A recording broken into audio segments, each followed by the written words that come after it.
Okay, so I didn't get to cover this last part, but we're going to talk about coevolution. And coevolution means that you have two or more living organisms that interact with each other and act as selective forces on the other player. And in these interactions, we have different kinds of interactions. We'll get more to this when we do ecology, but I'll give you an example. So these are the kinds of interactions that we have. So, and it's in a situation, one adaptation in one species evolves alongside a complementary adaptation in another, and it can be either antagonistic or beneficial. Okay, and usually coevolution, happens when different species have close interactions with each other. Predator-prey, very close, right? Okay, so there's different kinds of coevolution. The first two that I show here are antagonistic coevolution. That means antagonism against each other. Obviously with predator-prey, the prey is trying to escape the predator, and the predator is trying to capture the prey but sometimes doesn't. And then parasite host or pathogen host, the same sort of thing. You have a host that the pathogen or parasite feeds off of. It might kill the host, but it might just reduce its fitness. But then hosts usually evolve some sort of adaptation to counter that threat. In fact, that's what our immune system does. Okay, it counters any times we get infected with any kind of disease. And then there's competitive interactions, and then mutualistic species interactions where both sides benefit, each providing the other with a service or a resource.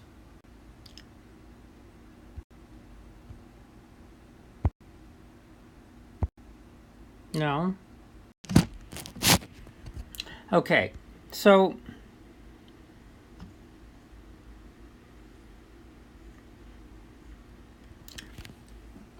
we have two players, and each player gets a plus and a minus, plus and a minus. Okay, so in this is kind of like genetics, but plus plus. That means this is like a mutualism or a symbiotic relationship where each side gets a benefit. So in terms of pollination, let's say you have an insect or a bird and comes and the animal drinks nectar that the plant produces to attract the animals. Of course, neither side knows what's going on, but obviously animals come to drink the nectar. The plant, in terms of producing nectar, is just another trait. It's expensive, let's say, to make, but they get a benefit in return, and that is, since plants can't walk around, pollinators come and drink the nectar, get pollen on them, and then go to another flower of the same plant and pollinate. And so they get a pollination service. So that's a mutualism. Now, you can also have a situation where you have plus minus.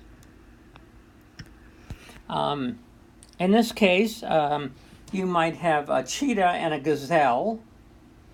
And the cheetah gets the benefit by eating the gazelle. Okay, but it's coevolution because obviously the cheetah is essentially selecting for the fastest gazelle, which then escapes, but the cheetah eats the slower gazelle, right? And so over time, you'll get faster and faster gazelles up to a certain point. And down here,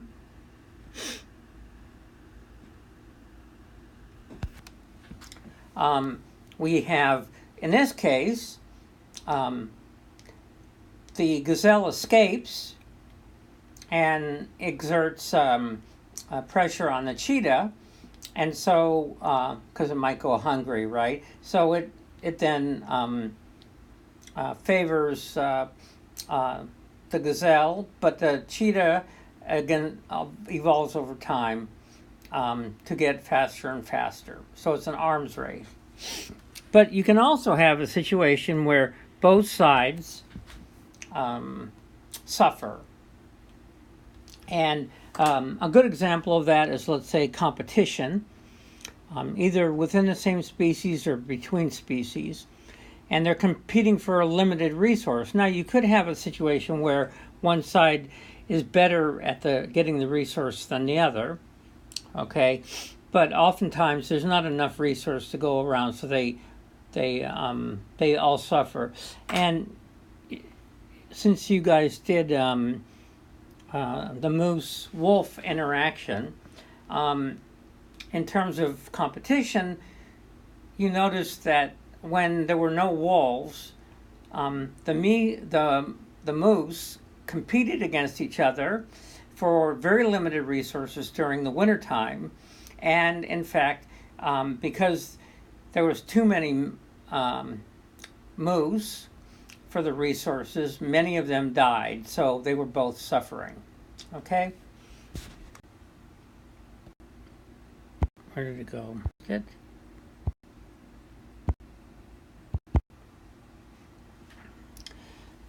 Okay, so antagonistic coevolution, two or more species negatively affect each other, causing evolutionary change in both species. It's an evolutionary arms race. Sometimes, well, if it's only one side benefiting and the other side losing, the losing side eventually is going to go extinct. Okay? But since there's variation in individuals, there's usually going to be some individuals that escape. And so there's enough food, like in predator-prey, that only the fastest get away, and they in turn have offspring that are fast. Let's say in terms of a gazelle, or in terms of here we see a lion chasing a zebra. Now that interaction, though, if the zebra gets away, he wins, and so slow lions don't survive very well. They starve, and they don't breed, right? So each side, like an evolutionary arms race, there's selection for faster and faster and faster. And this is actually called the Red Queen hypothesis. If you remember Lewis Carroll and Alice in Wonderland, the Red Queen says, well, let me hold on one second. Okay, so this is Alice through the looking glass, and after Alice has gone down the rabbit hole, she comes across all these characters. One of them is the Red Queen, and so Alice says, well, in our country, said Alice, still panting a little bit because they're running, you generally get to somewhere else if you run very fast for long enough, as we've been doing. A slow sort of country, said the Queen. Now here, you see, it takes all the running you can do to keep in the same place. If you want to get somewhere else, you must run at least twice as fast. So in terms of negative or antagonistic interactions, whether it's predator-prey or host-parasite or competition, you have to run as fast as you can just to keep up. If you don't, then the whole species goes kaput, and one side of the equation goes extinct. And then, so that's what the Red Queen hypothesis is. Now,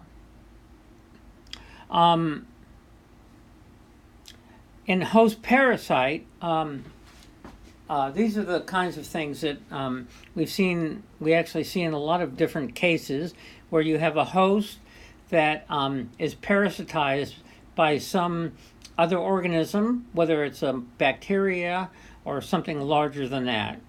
Okay, so I'm going to play a little I'm going to play a little what is it? Hold on a second.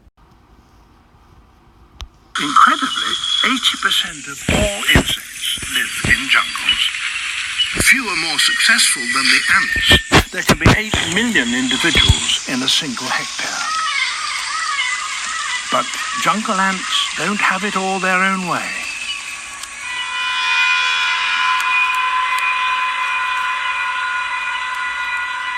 These bullet ants are showing some worrying symptoms. Spores from a parasitic fungus called cordyceps have infiltrated their bodies and their minds.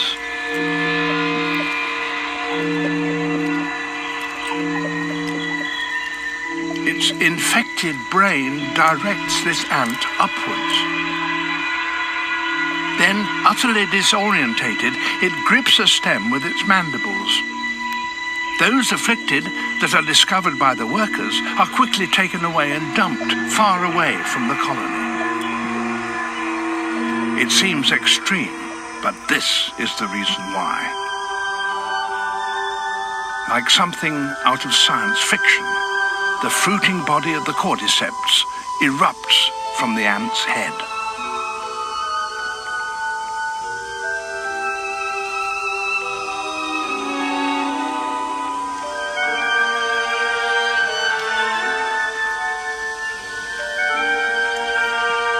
It can take 3 weeks to grow, and when finished, the deadly spores will burst from its tip. Then, any ant in the vicinity will be in serious risk of death. The fungus is so virulent, it can wipe out whole colonies of ants. And it's not just ants that fall victim to this killer. There are literally thousands of different types of cordyceps fungi, and remarkably, each specializes on just one species.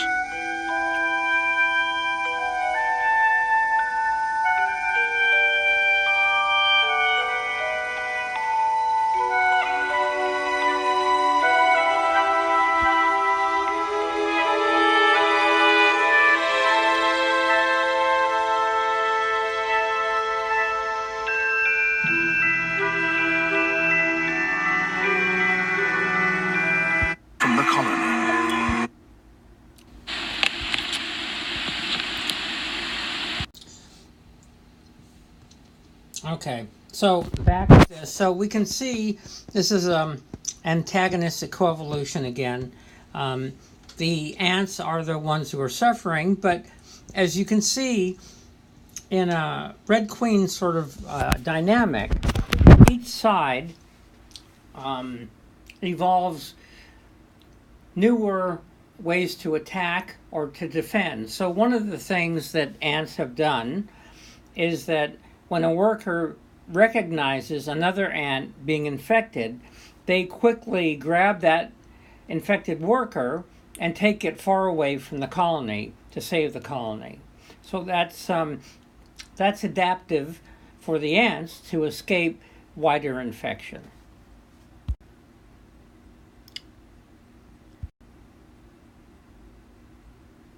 Have I lost?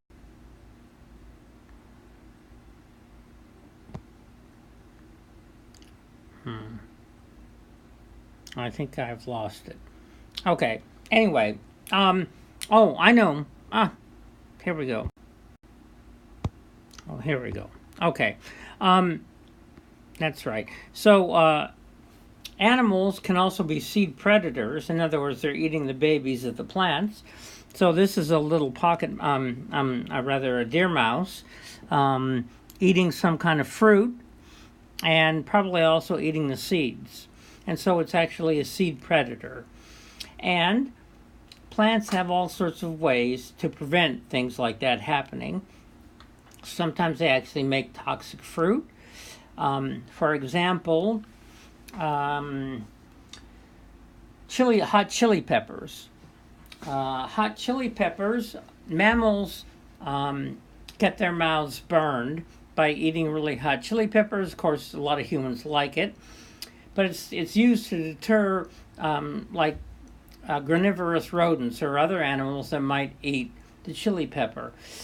The thing is, because they might eat the seeds, the thing is, birds are not affected by capsaicin, the ingredient in hot chili, and so they eat the whole fruit.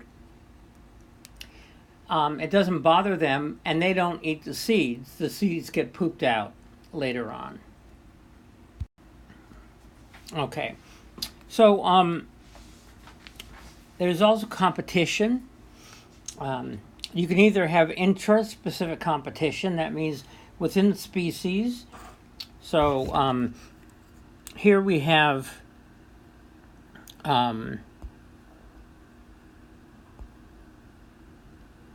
sea stars competing for the same food sources.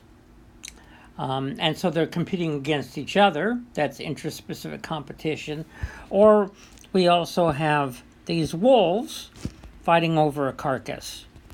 Okay? And competition, either both sides can suffer, or one side gets the better half than the other. Now, of course, if they cooperate, that's a plus-plus interaction. In fact, we'll get to that with a mutualism in the next page. Okay? But then also, if we look, let's see here. So, not only do we have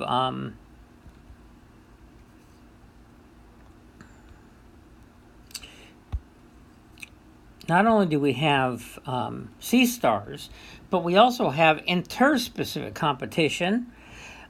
If, first of all, the sea stars and the mussels are competing for space, I'm not sure if they actually compete for the same food sources. Okay, so there's interspecific competition. But a better example is what we have here, where you have a giraffe and it looks like an impala or some gazelle or something. And they're competing, but not really.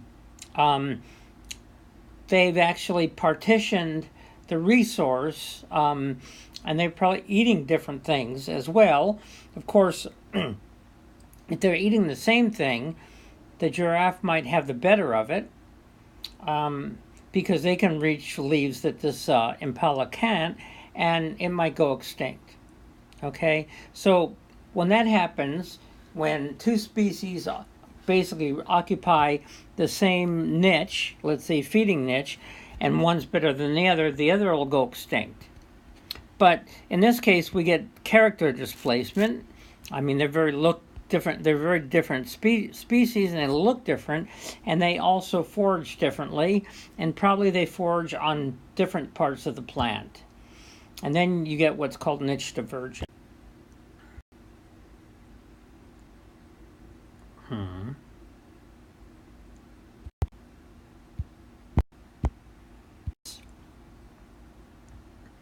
And then you have a mutualism here. Now, a mutualism is kind of like cooperation. So you might have a cooperation among the same species. In this case, plus plus. So this is plus plus. This is one of those things. But we call it a mutualism when it's because between two different species. And in this case, in terms of pollination, the plant provides nectar for the animal. The animal comes there. It also advertises it. So it's got a bright flower. And hummingbirds are notorious for liking red flowers and bright pink and things like that. And that advertises, oh, here, this is a good place to eat. Now, of course, it's expensive to make the flower, and it's also expensive to make the nectar. But the plant gets something in return, namely pollination services. So as these hummingbirds go off to the next flower, they pollinate.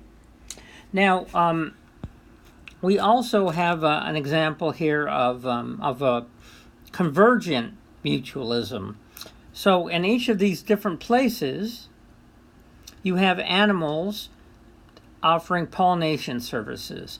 Here's a bird in Hawaii that feeds on nectar and pollinates flowers. Here's a long-tailed sylph hummingbird in South America, providing pollination services. This is an African sunbird, the same sort of thing. And then, of course, this isn't a bird at all. It's a hummingbird moth. So it's an insect, but it does the same sort of thing with a long proboscis. So in this case, it's a win-win situation for all. You also get the same sort of thing in terms of seed dispersal, where a plant might make a seed or make a fruit that surrounds a seed. The animal eats the fruit and then poops out the seed some distance away from the plant. Okay? Oh, there's one thing I want to do. In terms of these birds, some of them are specialized on certain plants and not others. But generally,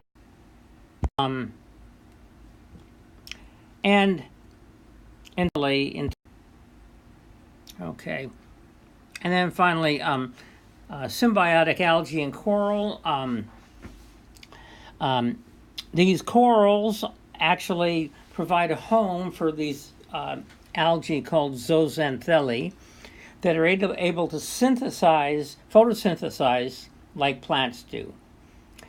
And they provide the corals with food sources, namely sugars and stuff, and the corals provide these algae that live inside them with a safe place to stay.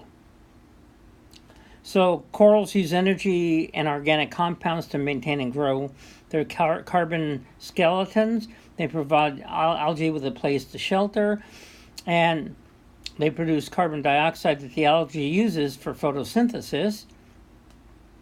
And then the corals get certain benefits in terms of sugar that they can get from these symbiotic algae. Like these different algae and different corals, it's usually a very tight sort of mutualism, so one kind of algae lives in one kind of coral. Pollination. Okay, and then finally, we've been kind of talking about these mutualisms and services or seed dispersal like we have here. We have these different birds that all feed to one degree or another on these different fruits.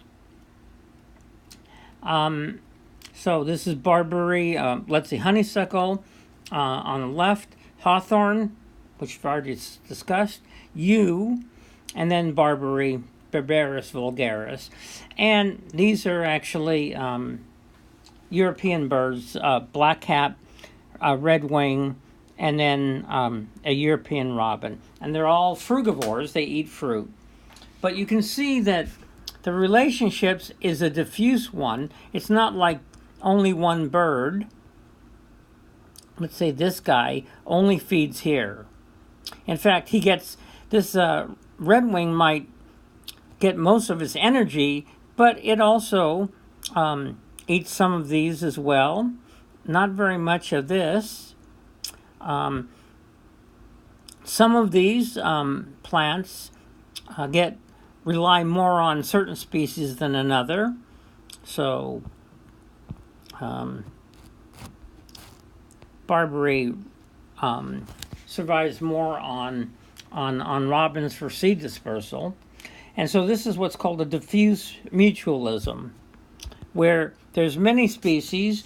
They're all not necessarily perfect at providing the service that they do, but all together. And these relationships, some species of bird rely more on one fruit than another, and the fruit or the plant might be a different plant that relies more on another species for dispersal services. Okay, and that's it.